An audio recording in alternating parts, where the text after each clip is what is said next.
Good morning बच्चों।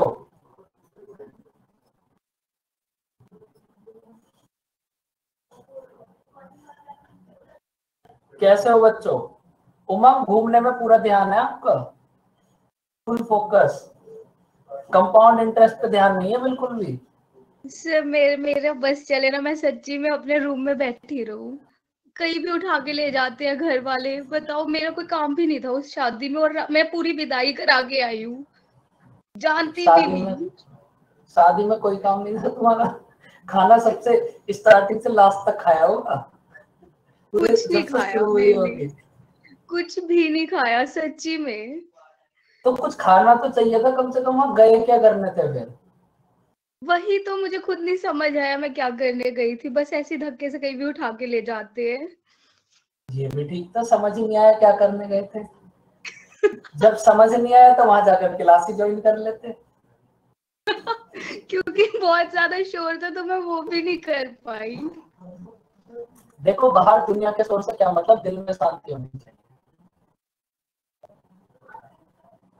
इधर शांति रखो बस दिल में। Yes sir. बच्चों, आपकी प्रिपरेशन कैसी चल रही है?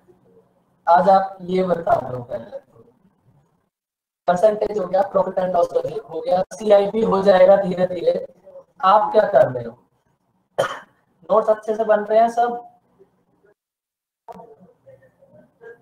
अनिमेश खतरे में क्यों है? किस बात का खतरा भाई?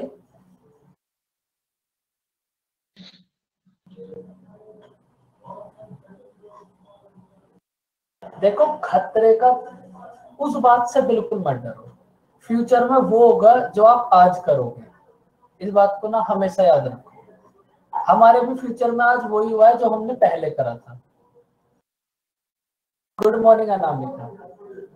हर किसी के फ्यूचर में वही होता है जो वो पहले करते हैं, लेकिन प्रेशर लेके कुछ मत करो। और एक काम जरूर करना, किसी को भी ना वो मत दिखाना अपना, कभी हाथ दिखाओ सरकारी नौकरी है या नहीं है। समझ रहे हो ना? वो काम मत करना।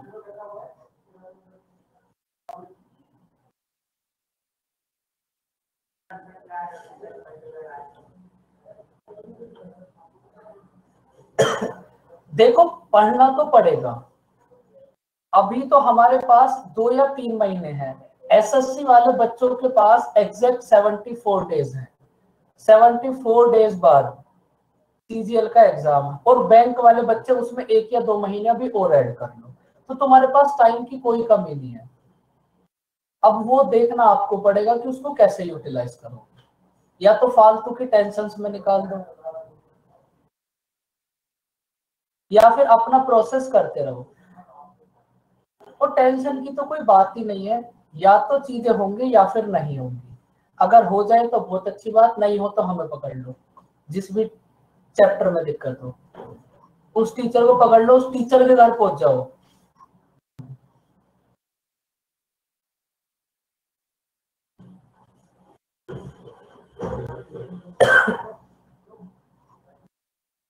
लेकिन प्रोसेस को आप कंटिन्यू रखो, वरना जब आपका एग्जाम आने वाला होगा ना, तब आपको ऐसा लगेगा कि पिछले 6 महीने से तो हम नोट्स ही बनाते रह गए।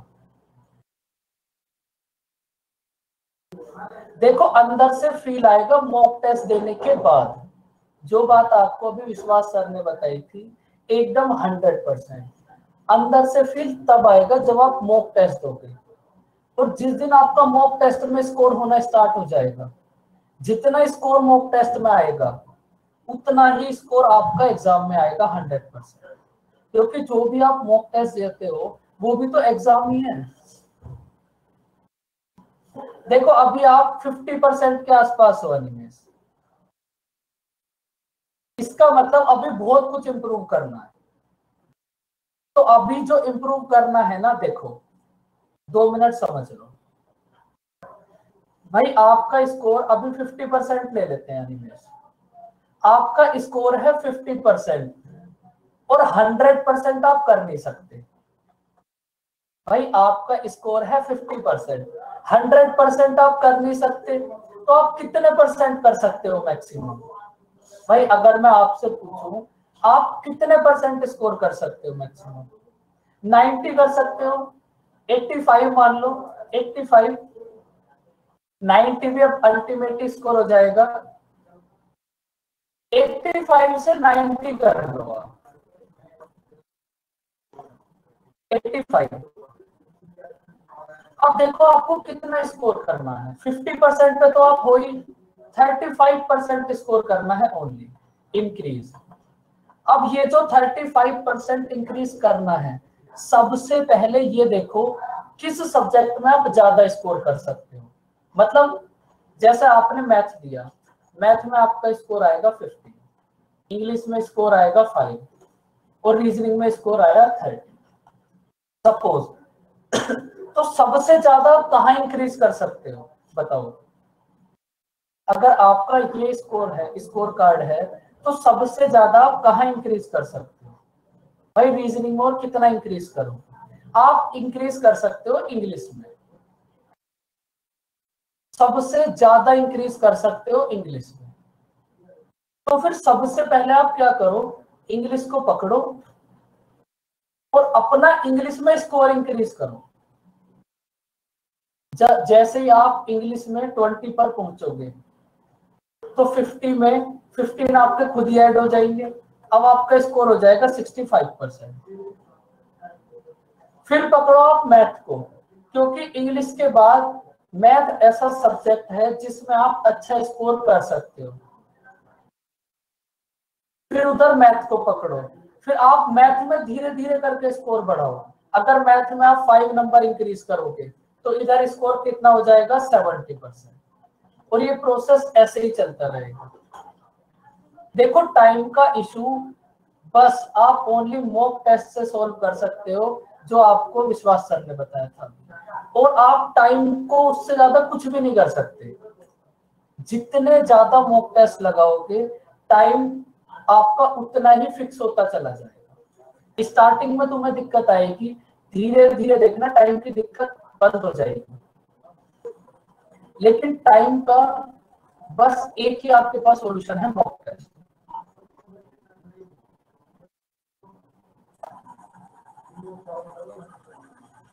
तो आप मॉक टेस्ट जरूर दो। मॉक टेस्ट दो, उसका एनालिसिस करो। मॉक टेस्ट दो, उसका एनालिसिस करो।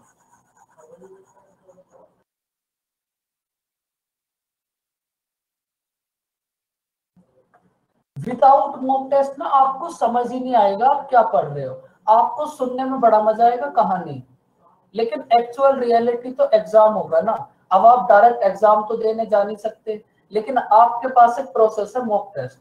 आप मॉक टेस्ट दो तो आप ये समझ कर दो कि आप एग्जाम में दे रहे हो। फिर वहां से आपको ये भी समझ आएगा जो आप पढ़ रहे हो वो भी एग्जाम में आ रहा है या फिर बस मजा ही आ रहा है पढ़ने में।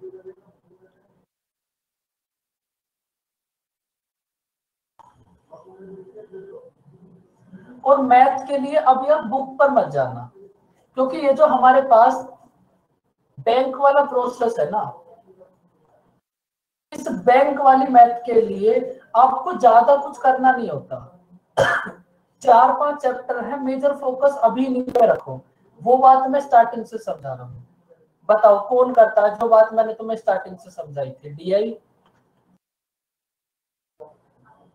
Simplification, approximation, inequality. कोई ऐसा स्टूडेंट जो इन 4 चैप्टर्स को डेली करता हो, 1 डीआई, 5 सिंप्लीफिकेशन, 5 अप्रोक्सीमेशन और 5 इनइक्वालिटी। आप कुछ भी मत करो बैंक के लिए, आप बस इसी प्रोसेस को डेली करते रहो। और मुझे ऐसा बिल्कुल भी नहीं लगता इस प्रोसेस को करने के लिए तुम्हें मैथ की कहीं जरूरत होगी। Simplification total based on calculation, approximation total based on calculation, DI में थोड़ा सा दिमाग लगाना पड़ेगा। और इनइक्वालिटी आपको नेक्स्ट क्लास में समझ आ जाएगी। 2 क्लास हो गई, एक जब नेक्स्ट वाली क्लास होगी इस वाले सैटरडे की, वहां आपको इनइक्वालिटी समझ आ जाएगी। सर डीआई के और क्वेश्चंस हैं क्या? देखो पूरा प्रीवियस ईयर आपको दे दिया, और क्वेश्चन कहां से लाया नहीं मैं। सर वो पीडीएफ मतलब शायद 2 बार से ज्यादा हो गई, अब तो क्वेश्चन के आंसर्स याद हो गया, अब उसको क्या ही करें। कोई बात नहीं, फिर भी उसको करते रहो। अब देखो अगर आप नया भी सर्च करोगे तो भी तो अनिमेष प्रीवियस ईयर ही मिलना है। कुछ भी चीज प्रीवियस ईयर से बाहर नहीं हो सकती कभी भी। आपने क्या करो, उसी को रिवाइज करते रहो, क्योंकि एग्जाम में भी वही सब आना है, डिजिट चेंज होकर। इसीलिए तो स्टार्टिंग में इतना टाइम लगाकर स्पेशल बैंकिंग वाले बच्चों के लिए ये सब कलेक्शन करा था।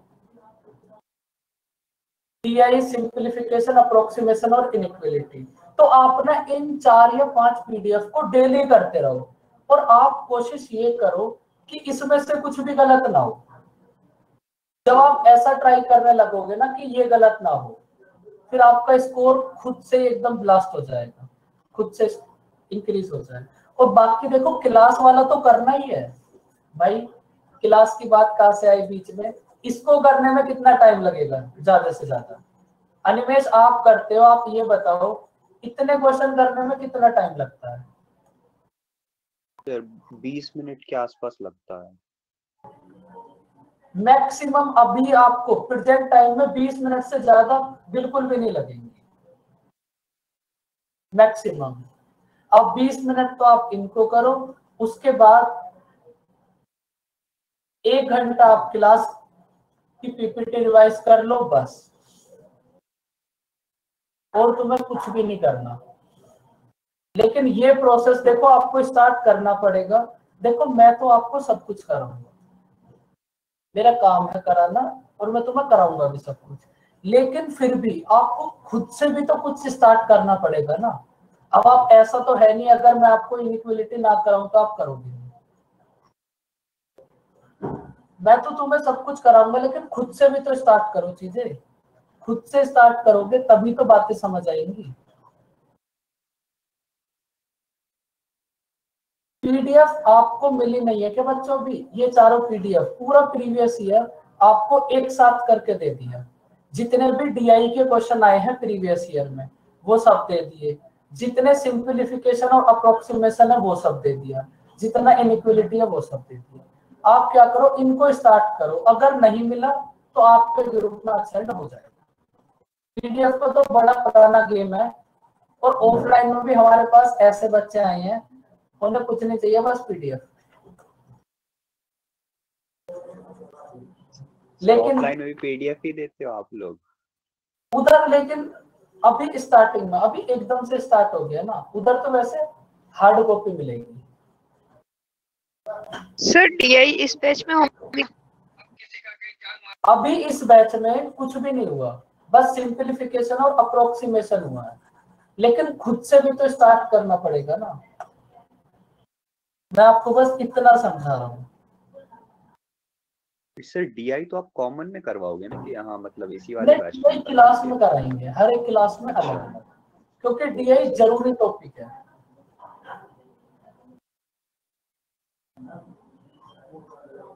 और डीआई फिर काफी बड़ा भी है अनिमेष। अगर उधर कराएंगे कंबाइंड वाले में तो एक क्लास में एक डीआई होगा, तो फिर वो डीआई कितने मंथ तक चलेगा? तो इससे अच्छा होगा कि डीआई क्लास में कराएं। सर वो हाँ एक चीज और, क्लास में वही है, 1-2 क्वेश्चंस ऐसे उनका पूछना था, मतलब थोड़ा लंबा है मेथड उनका करने का मेरे अकॉर्डिंग। तो अगर कोई मतलब ऑल्टरनेट वे हो, है ना? छोटा देखो, जितने भी लंबे वाले मेथड है वो मैं सब छोटे कर दूंगा, लेकिन आप ट्राई जरूर करो। एक चीज और सर, जो मतलब कल मैंने बोला था ना कि जो 3 अलग अलग रेट वाले का अपन तीनों का प्लस करके +1 डिफरेंस वाला, उसको एक बार आप चेक कर लेना कि मतलब वो सही है कि नहीं। क्योंकि मतलब मैंने तो चेक किया, बट आपके चेक करने से मतलब कंफर्म हो जाएगा ना एग्जाम में यूज कर सकते कि नहीं। उसको मैं एक बार आपको चेक करके कंफर्म बता दूंगा, लेकिन कंफर्म मैं आपको सैटरडे में ही बता पाऊंगा। हाँ हाँ सर, मतलब कभी भी, बस ये रहे कि मतलब एग्जाम में करें कि नहीं करें। नहीं, एग्जाम से तो पहले ही बता देंगे आपको अभी। हाँ वही सर, बे मतलब में गलत करके आ जाए नहीं तो एग्जाम में नई ट्रिक बनाने के चक्कर में सब कुछ गलत कर दो। हाँ वही। कोई नहीं, चेक कर लेंगे। अब बच्चों ये क्वेश्चन आपको होमवर्क दिया था,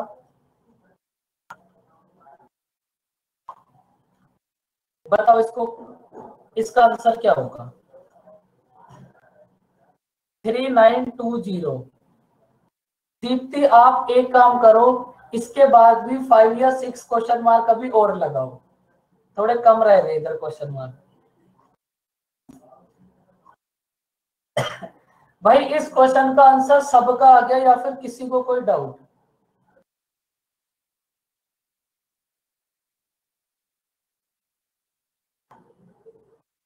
भाई फटाफट से बताओ, अगर देखो सभी का आंसर आ गया फिर इसको कराने का क्या बेनिफिट? अगर किसी का भी नहीं आया तो फिर इसको पहले सॉल्व करते हैं।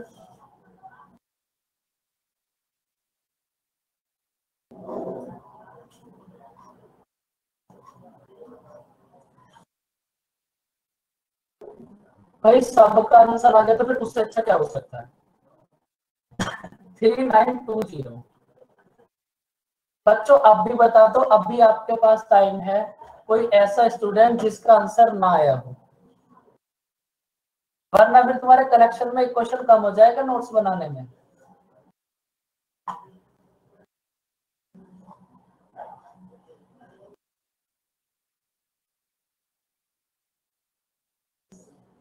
कलेक्शन जरूर स्ट्रॉन्ग रहना चाहिए, चाहे वो पीडीएफ का हो, नोट्स का हो, कलेक्शन में कमी ना है बस। देखो अनुराग, हम तो बताने के लिए तैयार हैं, कोई पूछे तो, जब सबने ही सॉल्व कर लिया। चलो एक बार, बहुत हैवी डिमांड है, फटाफट से इस क्वेश्चन को कर ही लेते हैं। मुझे पता है बहुत सारे बच्चे ऐसे होंगे जिन्होंने नहीं करा होगा और वो बोल भी नहीं रहे, पता नहीं क्यों। बच्चों आप बोला करो, आपने फीस 18% जीएसटी के साथ दी है, तो आप तो वो 18% जीएसटी जितना खून भी नहीं पीते हमारा, फीस तो छोड़ो।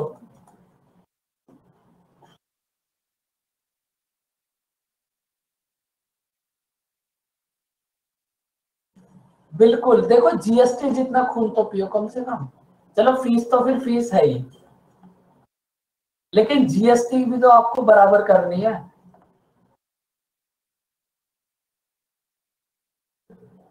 शर्म किस बात की? शर्म किस बात की? बताओ इनमें से कौन बच्चा पीओ है या कौन क्लर्क है? शर्म तो तब आनी चाहिए ना जब सब सेलेक्ट हो जाए, और फिर आप उनके बीच में ना बोल पा रहे हो। अभी तो सभी एक जैसे हैं, तो शर्म वरम कुछ नहीं होती। शर्म हद हो गई। देखो हमारे पास टाइम है 2 years 3 month, हमारे पास टाइम है 2 year 3 month। देखो पूछना चाहिए, हमारे पास टाइम है 2 year 3 month, तो जब भी हमारे पास टाइम 2 year और 3 year के बीच में होगा तो हम कंप्लीट 3 years के लिए फाइंड आउट करेंगे। तो आप कंप्लीट 3 years के लिए बॉक्सेस बना लो।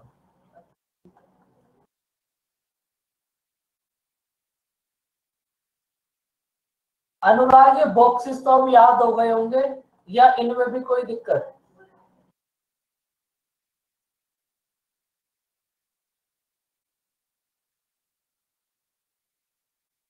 इतने ही होंगे ना बच्चों बस। तो अब आप ये बताओ प्रिंसिपल को कितना एज्यूम करोगे? प्रिंसिपल को एज्यूम करोगे आप 9 की पावर 3, डिनोमिनेटर की पावर 10, तो प्रिंसिपल हो जाएगा हमारे पास 720। अब आप क्या करो, इसका हर बार 1/9 कर दो। 729 का 1/9 कितना होगा? 81। इधर भी कितना होगा? 81, और इधर भी कितना होगा? 81। 81 का 1/9 कितना होगा? 9। अब देखो जो वैल्यू सेकंड वाले बॉक्स में आती है वो सेम वैल्यू यहां भी आएगी और सेम वैल्यू यहां भी आएगी।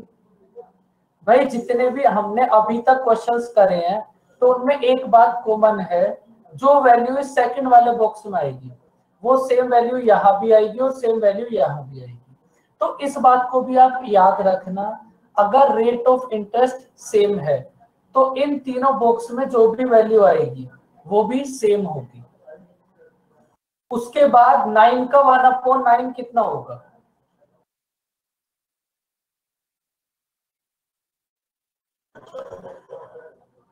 नाइन का 1/9 कितना होगा? 1। अब देखो क्वेश्चन में हमें फाइंड आउट करना है 2 ईयर 3 मंथ का कंपाउंड इंटरेस्ट।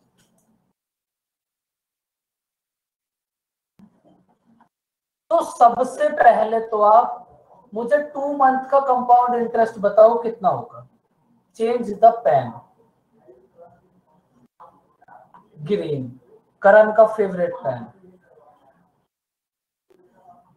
देखो हमारे पास 2 इयर्स का कंपाउंड इंटरेस्ट कितना होगा?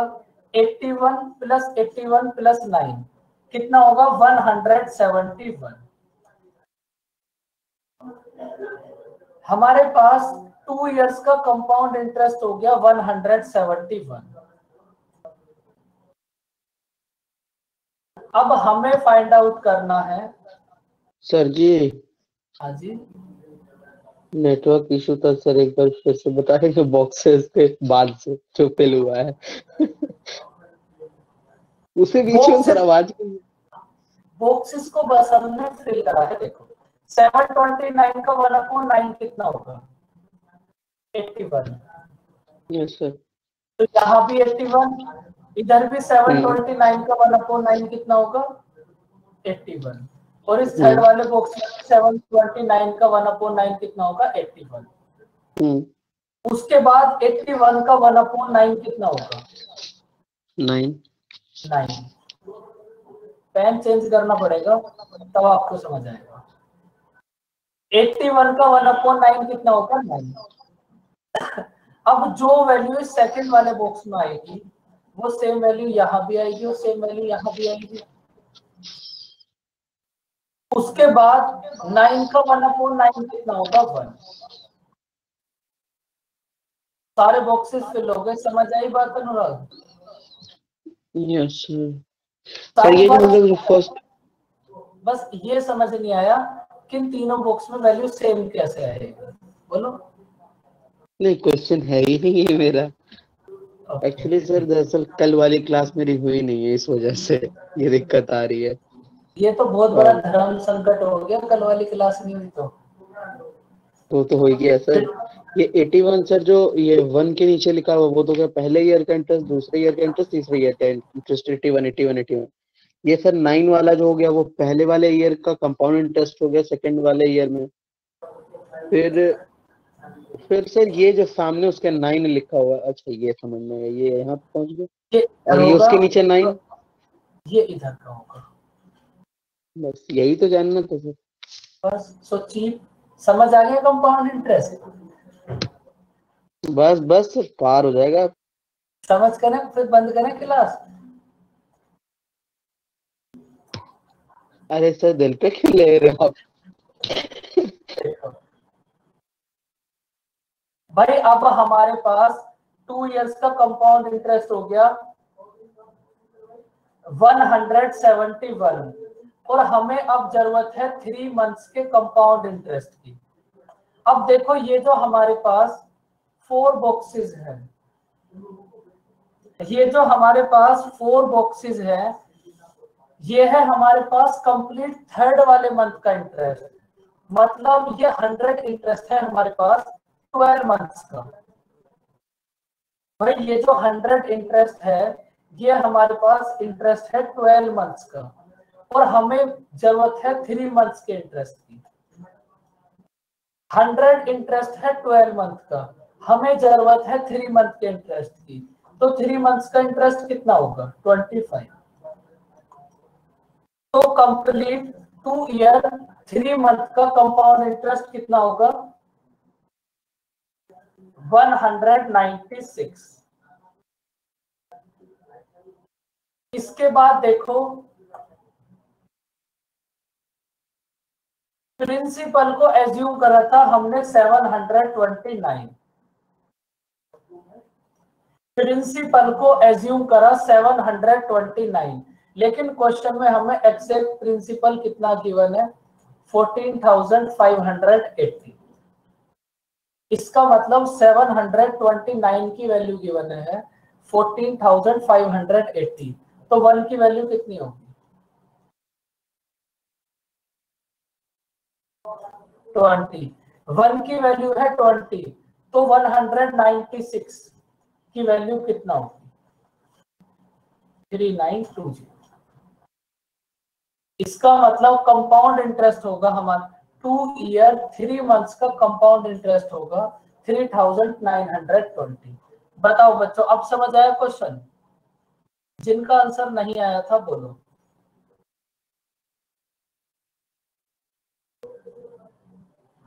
ये 25 कहां से आया?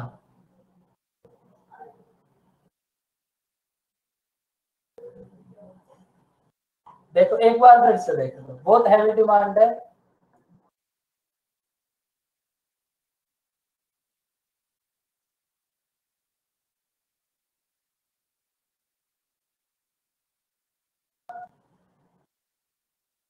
देखो हमारे पास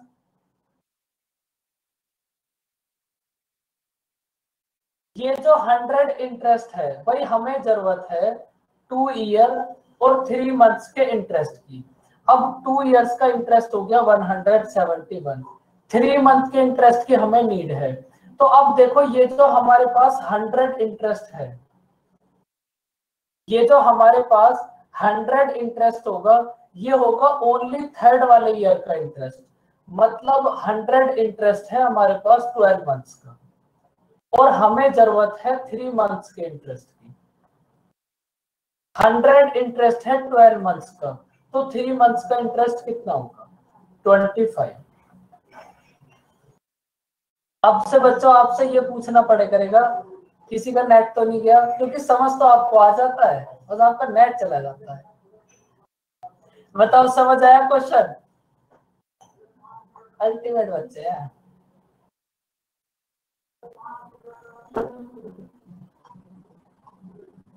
अब इसको करो।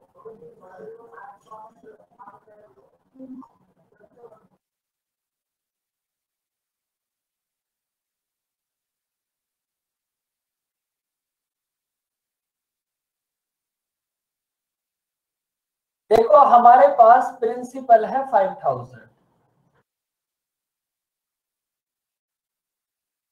टाइम है हमारे पास, सॉरी रेट है हमारे पास 20%, टाइम है हमारे पास 1 ईयर 6 मंथ्स, और ये जो कंपाउंड इंटरेस्ट है ना, ये हाफ ईयरली होगा। मतलब अब की बार हर 6 महीने के बाद कंपाउंड इंटरेस्ट लग जाएगा। तो आपको सीआई और एसआई का डिफरेंस फाइंड आउट करना है। क्या होगा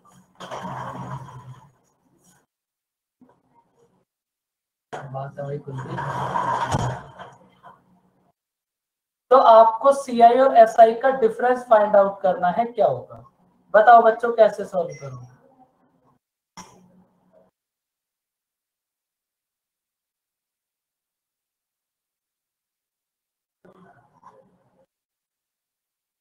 देखो इस क्वेश्चन में बस हमें एक बात छोटी सी दे दी कि हमारे पास ये जो कंपाउंड इंटरेस्ट है ये हाफ ईयरली है। बस आप इस छोटी सी बात को समझ लो भाई, कंपाउंड इंटरेस्ट अगर हाफ ईयरली है तो इसका मतलब क्या होगा? पहले आप ये बताओ, कंपाउंडेड हाफ ईयरली का मतलब क्या होगा? बोलो। इंटरेस्ट हर 6 महीने पर लगेगा। बिल्कुल। और जो इंटरेस्ट हमको दिया है वो एनुअल दिया है, तो उसका हाफ लगेगा इंटरेस्ट हर 6 मंथ पर। भाई अभी तक जो प्रोसेस आप इंटरेस्ट देते थे वो 1 साल के बाद देते थे, लेकिन अब आप क्या करोगे, उसी सेम इंटरेस्ट को हर 6 महीने के बाद दोगे। उस इंटरेस्ट को आप 6 मंथ्स के बाद दोगे, तो वो हो गया कंपाउंडेड हाफ ईयरली। अगर आप इस इंटरेस्ट को हर 3 मंथ के बाद देते, तब ये क्या हो जाता बोलो? सपोज अगर आप 3 मंथ्स के बाद देते, तब यहाँ पर क्वेश्चन में क्या लिखा होता हाफ ईयरली के प्लेस पर?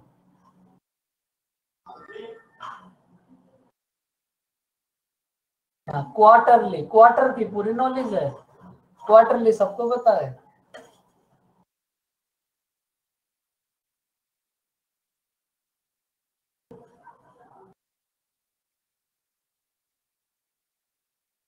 Quarterly, very good.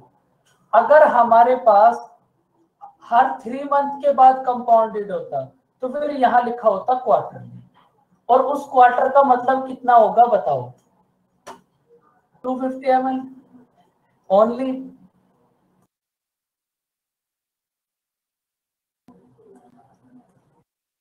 देखो अब आप इस क्वेश्चन में बस एक बात है, समझ लो।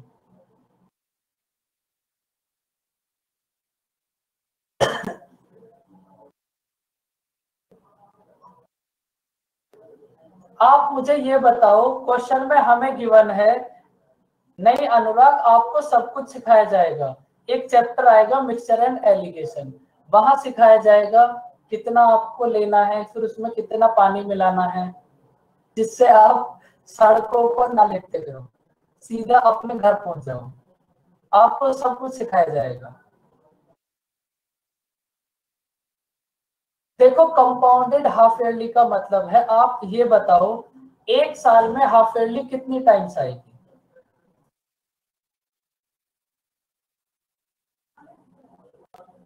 बिल्कुल आपको वाटर समझाया जाएगा कि आपको कितने पैक में कितना वाटर मिलाना है, वहां से जिंदगी आसान हो जाएगी।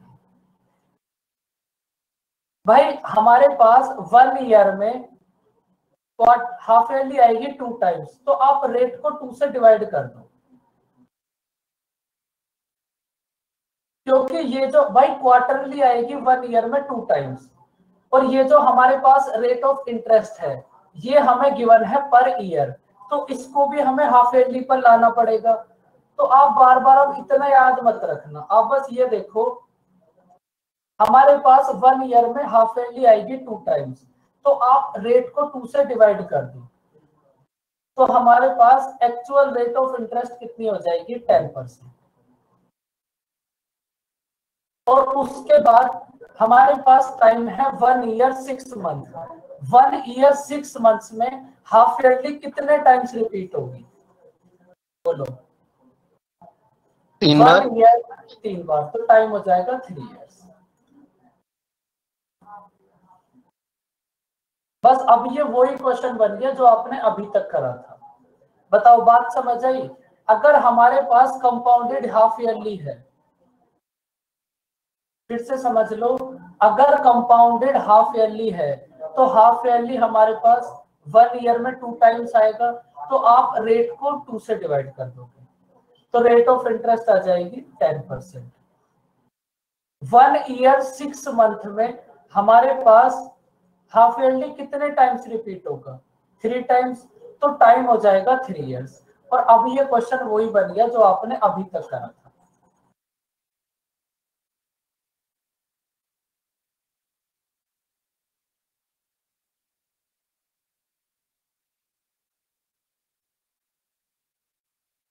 प्रिंसिपल है 5000, रेट ऑफ इंटरेस्ट है 10%, टाइम है 3 इयर्स, CISI का डिफरेंस फाइंड आउट करना है, क्या होगा? बताओ बच्चों, समझ आया क्वेश्चन?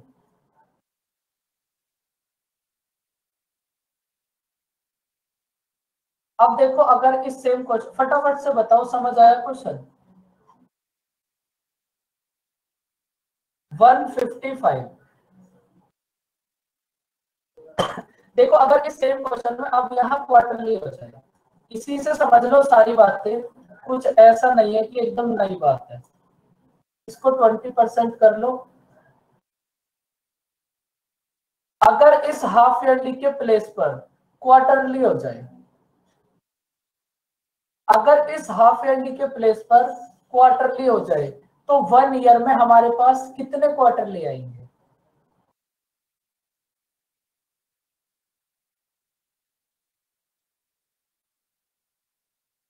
भाई अगर किसी बच्चे को क्वार्टरली समझ ना रहा हो तो हमारे पास एक बोतल में कितने क्वार्टर होते हैं? 4। सो चीप, ऐसे तो याद रह ही जाएगा। हमारे पास 1 ईयर में कितने क्वार्टरली आएंगी? 4। तो अब की बार आप इस रेट को 4 से डिवाइड कर दो, तो हमारे पास एक्चुअल रेट ऑफ इंटरेस्ट कितनी हो जाएगी? 5%। रेट समझ आई बच्चों? फटाफट से बताओ, अगर क्वार्टरली हो जाए तो फिर रेट को बस आप 1 ईयर में जितनी क्वार्टरली है 20 को 4 से डिवाइड करा, रेट ऑफ इंटरेस्ट आया 5%। अगर देखो इसी क्वेश्चन में टाइम होता हमारे पास 16 मंथ, सपोज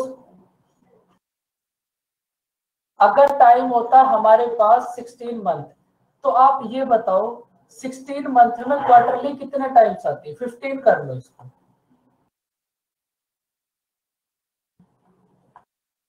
15 मंथ में क्वार्टरली कितने टाइम्स आती? 5 टाइम्स। तो फिर टाइम हो जाता 5 ईयर, टाइम हो जाता फिर 5 ईयर।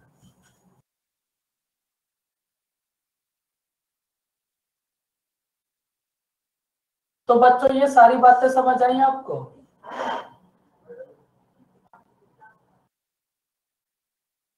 तो जो भी क्वार्टरली, ईयरली, जो कुछ भी है आप इस अकॉर्डिंग उसको चेंज करोगे। एक बात और समझ लो,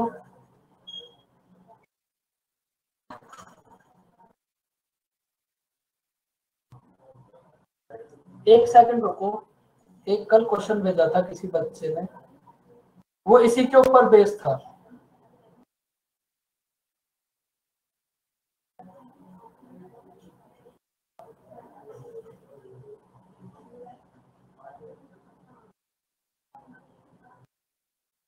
देखो प्रिंसिपल है हमारे पास 25,000, इसी में समझ लो, लेकिन ये क्वेश्चन अलग है। प्रिंसिपल है हमारे पास 25,000, टाइम है हमारे पास 2 इयर्स, रेट ऑफ इंटरेस्ट है हमारे पास 12% per year, rate of interest है हमारे पास 12% पर ईयर, और ये जो कंपाउंड इंटरेस्ट है ना, ये 8 मंथ के बाद कंपाउंडेड होता है। कंपाउंड इंटरेस्ट एवरी 8 मंथ के बाद फिर से कंपाउंडेड हो जाता है।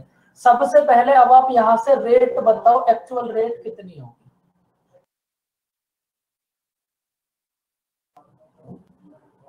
सर 8%।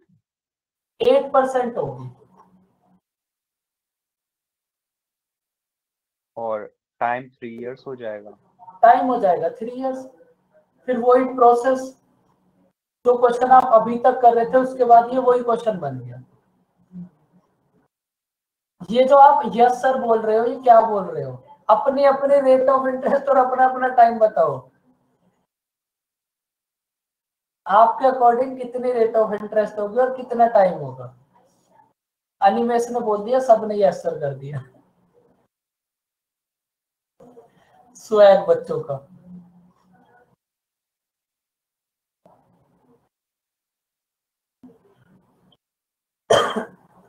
देखो सबसे क्वेश्चन में हम सॉरी सर, मतलब इस क्वेश्चन में हम 2 इयर्स और 4 मंथ्स का निकालेंगे, फिर मतलब 3 इयर्स का निकाल के, मुझे समझ टाइम का नहीं मुझे समझ आ रहा कि कैसे निकालेंगे। टाइम को आपको समझ नहीं आ रहा। आप इसलिए बताओ 2 ईयर में कितने मंथ्स होते हैं? ये तो बहुत डिफिकल्ट क्वेश्चन हो गया। पक्का? हाँ सर। हमारे पास 2 इयर्स में 24 मंथ्स होते हैं, और ये जो कंपाउंड इंटरेस्ट है हर 8 मंथ के बाद होगा, तो 24 मंथ्स में 8 कितने टाइम्स आएगा? अच्छा, पूरे 3 इयर्स ही हो गए तो टाइम हो जाएगा 3 years. Yes sir, okay. Time तो हो गया हमारे पास 3 इयर्स, और अब यहाँ से रेट कितनी होगी? रेट बताओ।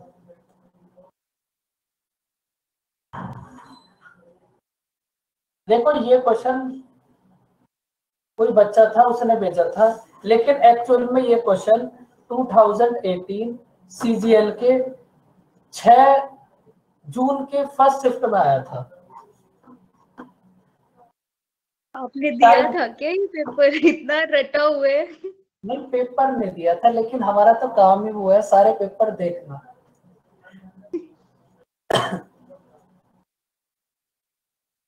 अगर हम नहीं अपडेट रहेंगे तो फिर आप कैसे अपडेट रहोगे? अब देखो ये जो 12% रेट है भाई, हमारे पास 1 ईयर के लिए रेट ऑफ इंटरेस्ट है 12%, मतलब 12 मंथ के लिए रेट है 12%। भाई 12 मंथ्स के लिए रेट ऑफ इंटरेस्ट है 12%, तो 1 मंथ के लिए रेट ऑफ इंटरेस्ट कितनी होगी? 1%। तो 8 मंथ्स के लिए रेट ऑफ इंटरेस्ट कितनी होगी? तो बच्चों कितनी होगी? 8%। तो इस क्वेश्चन में रेट ऑफ इंटरेस्ट हो जाएगी 8%, टाइम हो जाएगा 3 इयर्स। 25,000 में 25.9712% से मल्टीप्लाई कर दो, आंसर आ जाएगा।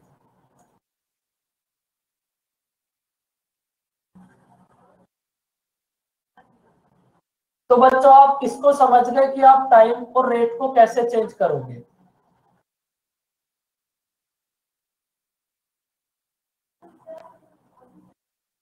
बताओ बच्चों।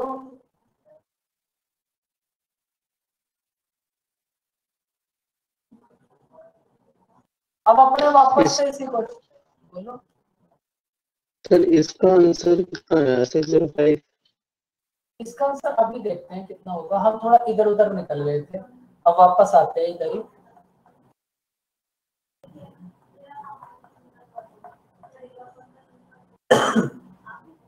बस बॉक्सेस बना लो।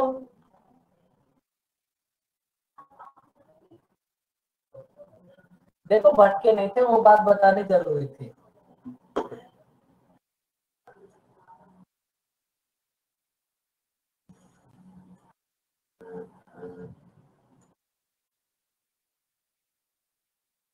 ऐसा कौन है जो हमें भटका सकता है? कोई नहीं।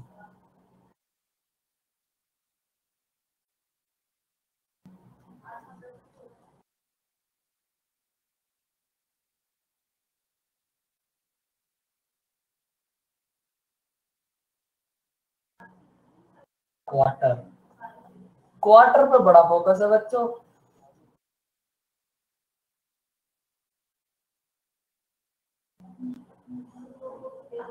देखो कभी कभी तो हो ही जाता है।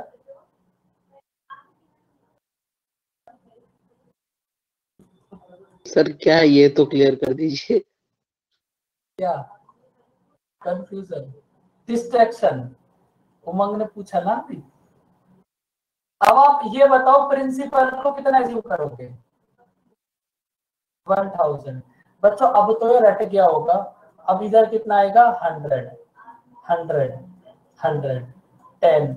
इस बात को जरूर याद रखना, जो वैल्यू इस सेकंड वाले बॉक्स में आएगी, अगर रेट ऑफ इंटरेस्ट सेम है तो वही वैल्यू तीनों बॉक्सेस में आएगी।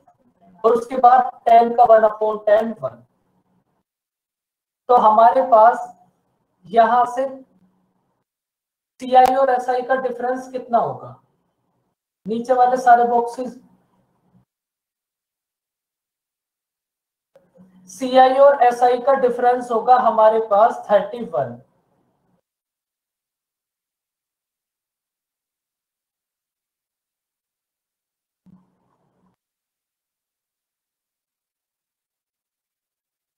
अब देखो क्वेश्चन में प्रिंसिपल को हमने एज्यूम करा था 1000। भाई प्रिंसिपल को हमने एज्यूम करा था 1000, लेकिन एक्चुअल में प्रिंसिपल कितना गिवन है? 5000।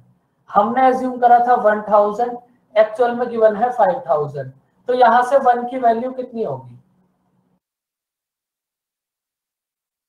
1 की वैल्यू होगी 5। हमें फाइंड आउट करनी है 31 की वैल्यू। तो 31 की वैल्यू कितना होगी? 155। बताओ बच्चों, बात समझ आई यहां तक?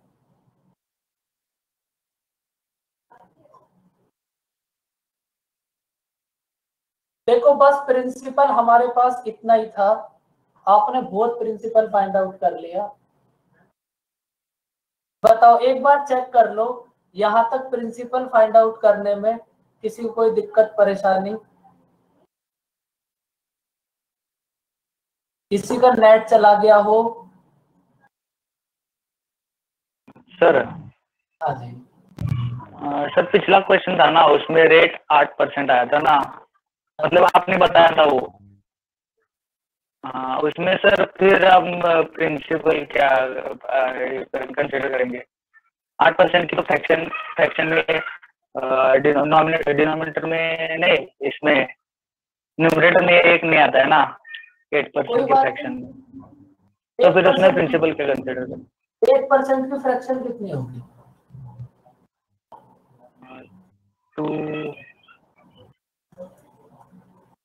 2/25। तो यहाँ 25 की क्यूब एज्यूम करोगे। इस क्वेश्चन को अभी लिखकर ऐसे रखो, इस क्वेश्चन को इस मेथड से नहीं करना,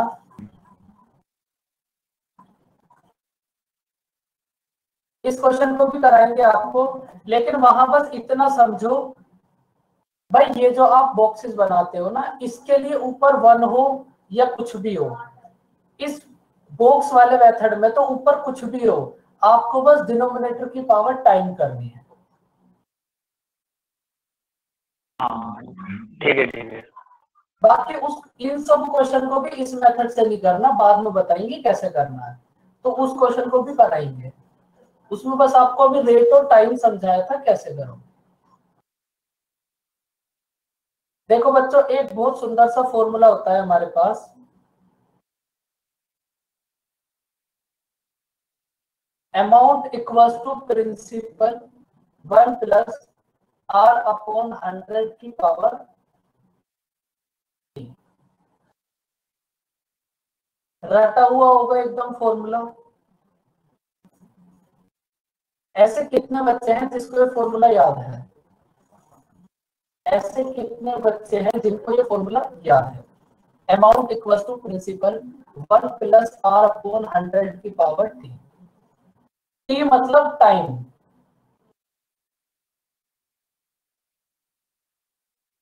A मतलब अमाउंट, P मतलब प्रिंसिपल, R मतलब रेट, T मतलब टाइम।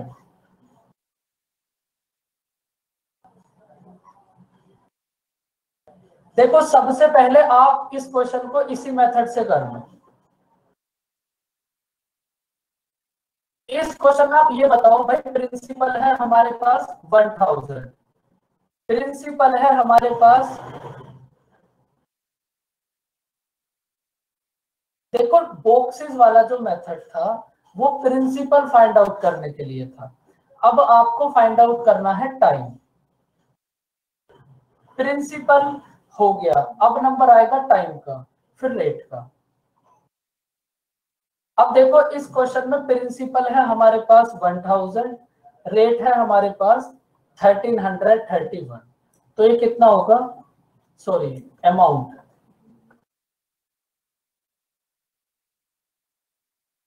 अमाउंट है हमारे पास 1331, तो ये कितना होगा?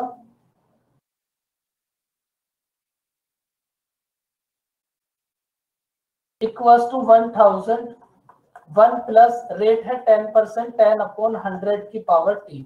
हमें यहां से t फाइंड आउट करना है, टाइम कितना होगा?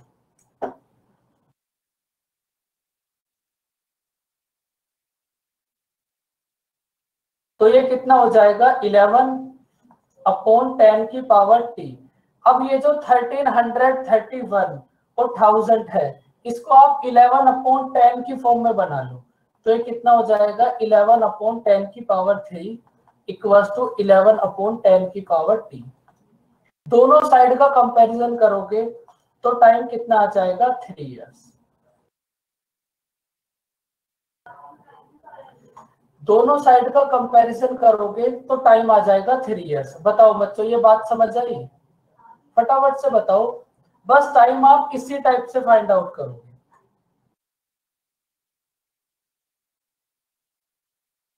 भाई किसी बच्चे को इसमें कोई डाउट?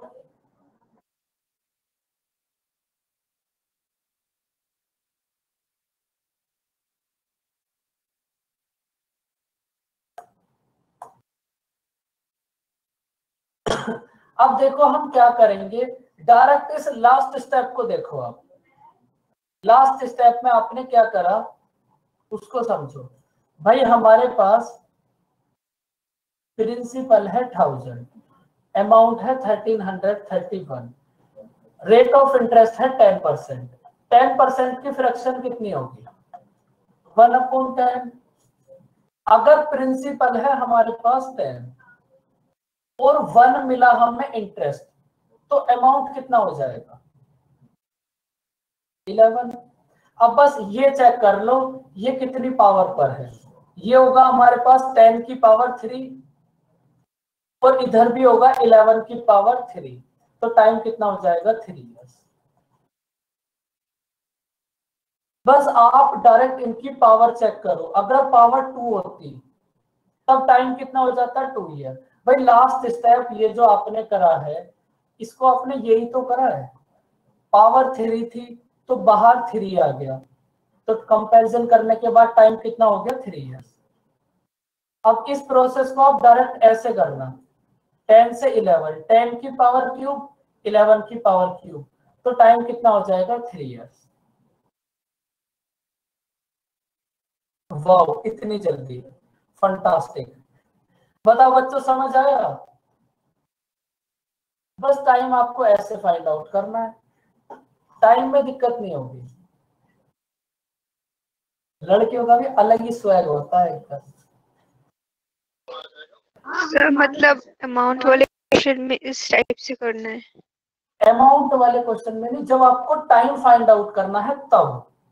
अगर आपको टाइम फाइंड आउट करना होगा ना तो प्रिंसिपल, अमाउंट और रेट आपको गिवन होगी।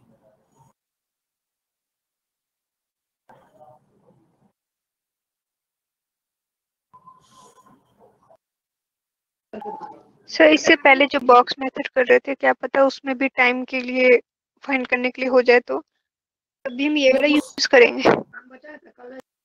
वो जो बॉक्स वाला मेथड था ना, वहां से आप प्रिंसिपल फाइंड आउट कर सकते हो। वो प्रिंसिपल फाइंड आउट करने के लिए था। आपको चैप्टर के स्टार्टिंग में समझाया था ना इस चैप्टर में हम क्या क्या फाइंड आउट करेंगे, तो प्रिंसिपल हमने फाइंड आउट करना सीख लिया। अब इसके बाद नंबर है टाइम का, टाइम के बाद नंबर होगा रेट का।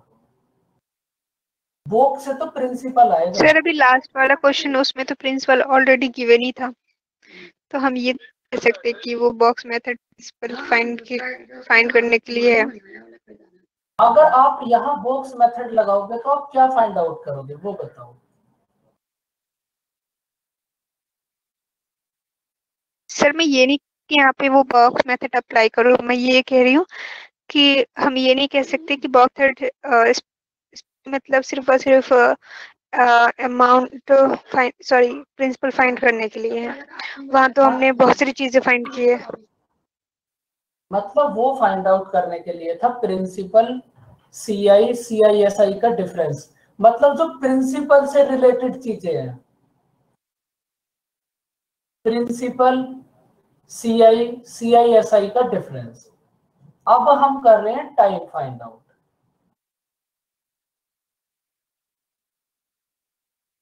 यहां हमें टाइम फाइंड आउट करना है। भाई आप 2 ईयर के लिए कितने बॉक्सेस बनाते थे? आप इतने बॉक्सेस तब बनाते थे क्योंकि आपको पता है टाइम 2 ईयर है। अगर आपको ये टाइम ही नहीं पता कितने ईयर, तो फिर आप कितने बॉक्सेस बनाओगे? एक बॉक्स ही बनाओगे बस ऊपर वाला। ठीक है सर, समझ आ गया। समझ आ गया? चलो बच्चों अब टाइम हो गया, लेकिन फटाफट से इस क्वेश्चन को कर लो, आंसर बताओ कितना होगा।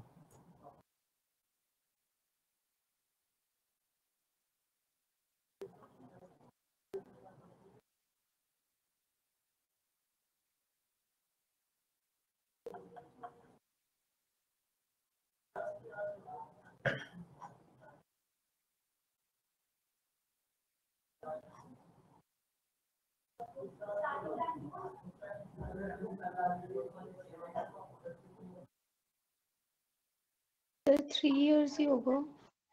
Time 3 years. 10 की क्यूब कितनी होगी उमंग? सर उसको मतलब हम रेशो ले लेंगे ना, उनको हाँ काट तो नहीं सकते। रेशियो ले लो, कर लो रेशियो, क्या दिक्कत है? हाँ मतलब 1000 रेशो 1331 आ जाएगा तो 10:11 मतलब हाँ कि वही 1000 रेशो वो 10 के क्यूब और 11 की क्यूब ही तो होगी। तो आप उलझा देते हो, पता है ये गलत बात है। मैं तो कुछ बोला भी नहीं हूँ अभी तक, पर आप हंसने लगे। अब मतलब मैं हंसूंगी ना, ठीक है नहीं हंसूंगा। भाई हमने क्या करा, इन दोनों का रेशियो फाइंड आउट कर लिया, तो इधर आएगा 100 और इधर आएगा 121। बस आप चेक करो, 10 का स्क्वायर 100, 11 का स्क्वायर 121, तो टाइम कितना हो जाएगा 2 इयर्स। आपका 1331 कैसे आया, ये सोचने वाली बात है। यस सर, मैं समझ गया आप क्यों हंस रहे थे। लेकिन अब हंसेंगे नहीं। Yes sir. बताओ बताओ बच्चों, टाइम फाइंड आउट करने में कोई दिक्कत? इस क्वेश्चन को आप स्क्रीनशॉट कर लो और एक बार ट्राई करना।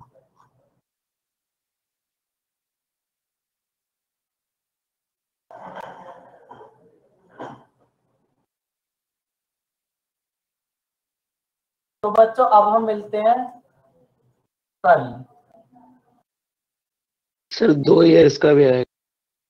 इसका भी होगा 2 इयर्स। वेरी गुड, जीनियस बच्चे।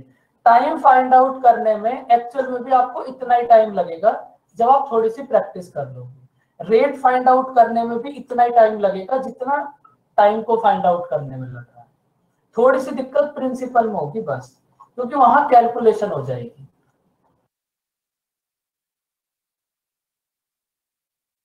ओके बच्चों, बाय बाय, टेक केयर।